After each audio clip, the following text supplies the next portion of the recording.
Much has been said about the incredible loss to the Jewish people and to the entire world of the man known as the Sar HaTorah, literally the Prince of Torah, an appellation that is not earned by any votes, by any election. It is simply a title bestowed upon someone who has earned the admiration of the entire gamut of the Jewish people. His righteousness, his learning, his encyclopedic knowledge, his total devotion to Judaism and to the Jewish people. Also known as Maran, which means our master. Rabbi Chaim Kanievsky, of blessed memory, passed away this past week at the age of 94 in Bnei Brak in Israel.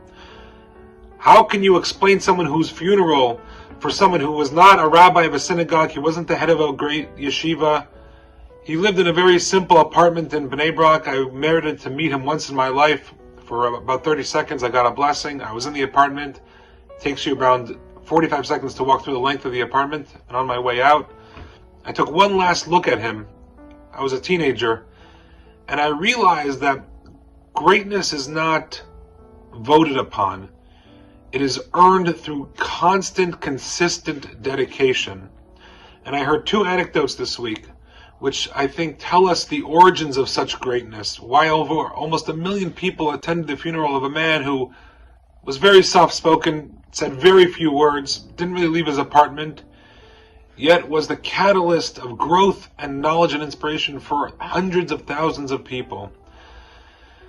The first anecdote I just heard yesterday, Rabbi Kanievsky himself descended from a great line of rabbinic leaders. His father was known as the Stipler Gaon, and his uncle was also known as the Chazon Ish. These are two of the most great leaders of the Jewish people in the 50s and 60s.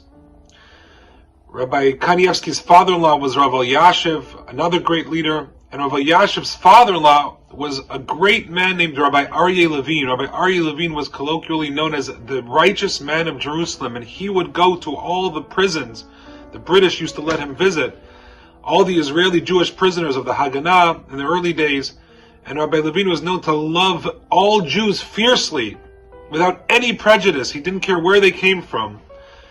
One time Rabbi Levine was walking and he was visiting Jewish prisoners on Shabbat. And the prisoners loved Rabbi Levine. The most secular ones, the most religious ones loved him with all their heart. He was like their Zaidi that they never had. And there was a Jewish soldier who was smoking a cigarette on Shabbat.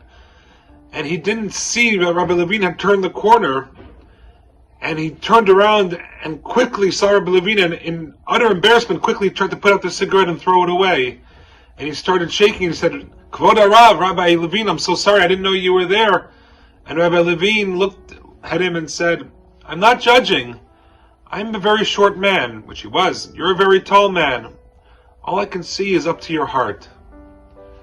That's the kind of person Rabbi Levine was, and that's the influence. That's the love for our fellow Jews that was implanted and transmitted to his children, who are also all great in their own right, and to his son-in-law, Rabbi Kanievsky. And the second thing I want to tell you is a video, and I sent this yesterday to some members of the community. I got this video from Rabbi Moshe Gottlieb in Israel. There was a father whose son was in the IDF, and he tragically was killed.